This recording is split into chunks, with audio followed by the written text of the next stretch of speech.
Opening nights you always have great expectations, and the audiences for opening nights, I guess, I don't know, they're not as rambunctious. I do every single time I open a show. I think, shouldn't they have been more celebratory? But I don't know. But I thought it went well. That was a really good show. Oh, yeah, for sure. Yeah. And this audience is always very special because there's so many of our friends and so many people inside the industry and other actors and family. And so it's like doing it for people that you know love you no matter what. So it was good. Yeah, it was good. I mean, the opening night was a bit of a celebration. In London, you get reviewed on the opening night, so it's a slightly more complicated evening where you're very nervous about, you know, what the show is and how it's going to be responded to. But here, it's just a party because the review's been and gone. It's going to come out later and ruin or make the next 24 hours.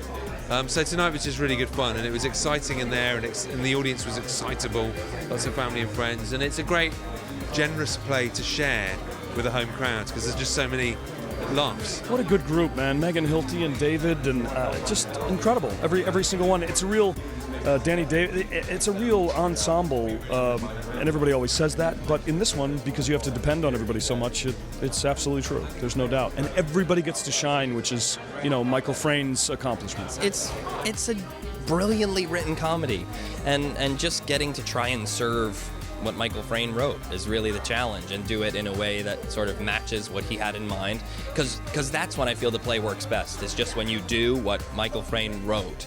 And I think everyone was on the same page about that, including our director Jeremy Herron. He's friends with Michael Frayn, and Michael Frayn came to a couple previews, and it was amazing to have him there. So it's just been a journey to try and do it right. I'm surrounded by the most fantastic actors in New York. I mean, we're having the greatest time. It was great. It felt like, I've never run a marathon, but it felt like what I imagined crossing the end of the New York Marathon and jumping through that ribbon would feel like. They've become this really fantastic collective, this great ensemble where they're really working with each other. I mean, because they understand that comedy works as a group effort rather than a series of solo performances. So you've got these titanic performers with great skill deciding to tune in and work together, and that just really helps. They're just so incredibly talented, this group of people, that I'm really happy to be a part of this particular company in this. I've always wanted to do this play, and I'm really thrilled to be in this production of it with this company because everybody's just so fun and talented, and everybody is so game to be part of an ensemble. You know, I think everyone has seen a production of this at some point, whether it be, it's a great show for high schools and community theaters because it is a love letter to what it is that we do. But I never thought I'd get to do it at this sort of caliber with this cast, which is insane. Oh my God, they're all remarkable, and I find myself every night sort of like in a scene, and then I find myself sort of drifting, and I go like, oh right, I'm in the play. Stop laughing at Megan Hilty.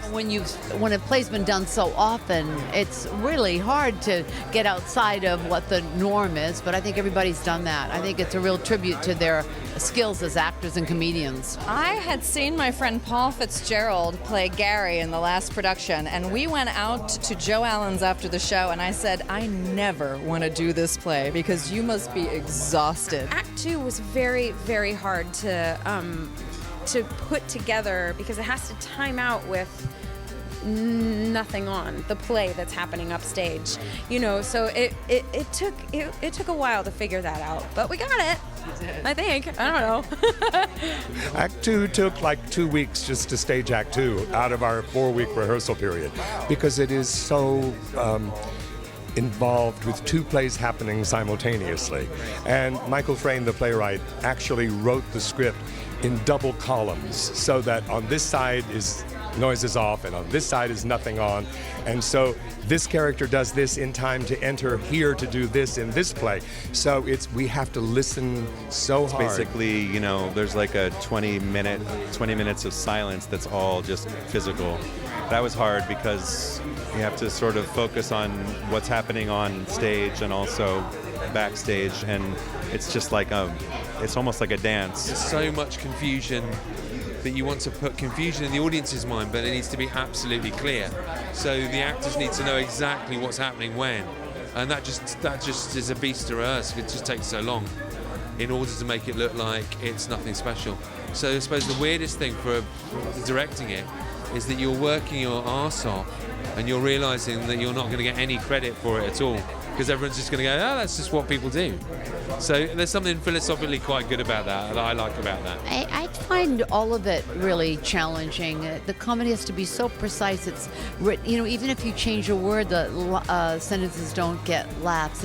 I missed a couple of lines tonight, and it didn't land. He's written this within an inch of its life. He's perfected it over the last, when did he write? 1983, I guess. So it's like solving a math problem. It's fascinating. I love that part of it. I can't wait to go back tomorrow night and try another way to approach something.